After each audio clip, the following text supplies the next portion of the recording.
I want to bring us back to the point that you were making about exploiting consumer behavior in a consumer internet business. You said that this is a time for soul searching in social media businesses, and you were part of building the largest one. What soul searching are you doing right now on that? I feel tremendous guilt. I think we all knew in the back of our minds, even though we feigned this whole line of like, there probably aren't any really bad unintended consequences. I think in the back, deep recesses of our minds, we kind of knew something bad could happen. But I think the way we defined it was not like this. It literally is a point now where I think we have created tools that are ripping apart the social fabric of how society works. That is truly where we are. And I would encourage all of you, as the future leaders of the world, to really internalize how important this is. If you feed the beast, that beast will destroy you. If you push back on it, we have a chance to control it and rein it in. And it is a point in time where people need to hard break from some of these tools and the things that you rely on. The short-term dopamine-driven feedback loops that we have created are destroying how society works. No civil discourse, no cooperation, misinformation, mistruth. And it's not an American problem. This is not about Russian ads. This is a global problem. So we're in a really bad state of affairs right now, in my opinion. It is eroding the core foundations of how people behave by and between each other. And I don't have a good solution. You know, my solution is I just don't use these tools anymore.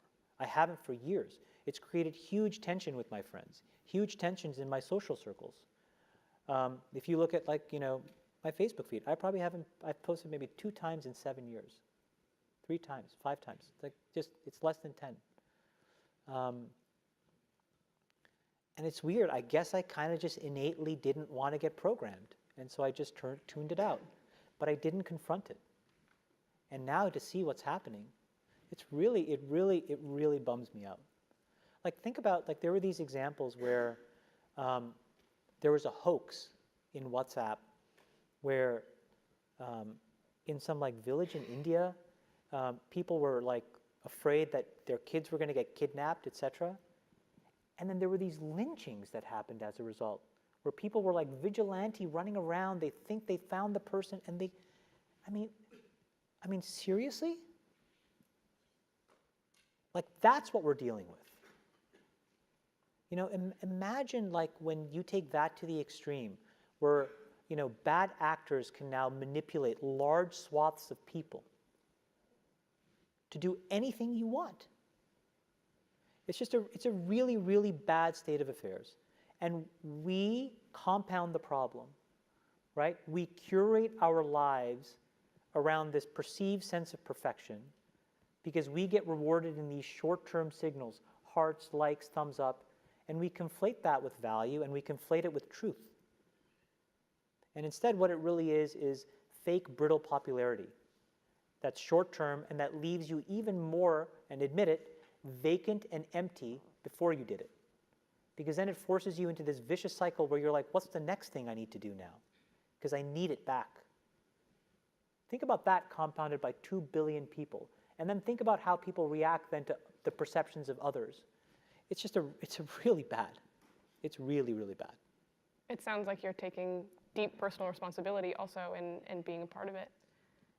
I kind of, look, I did a great job there, and I think that business overwhelmingly does positive good in the world.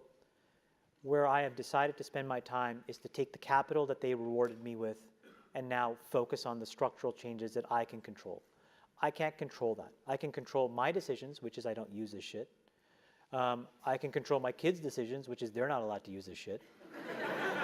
And then I can go focus on diabetes and education and climate change. And that's what I can do. But everybody else has to soul search a little bit more about what you're willing to do, because your behaviors, you don't realize it, but you are being programmed. It was unintentional. But now you got to decide how much you're willing to give up, how much of your intellectual independence. And don't think, oh yeah, not me, I'm fucking genius, I'm at Stanford. You're probably the most likely to fucking fall for it. Because you were fucking checkboxing your whole goddamn life. No offense, guys. None taken.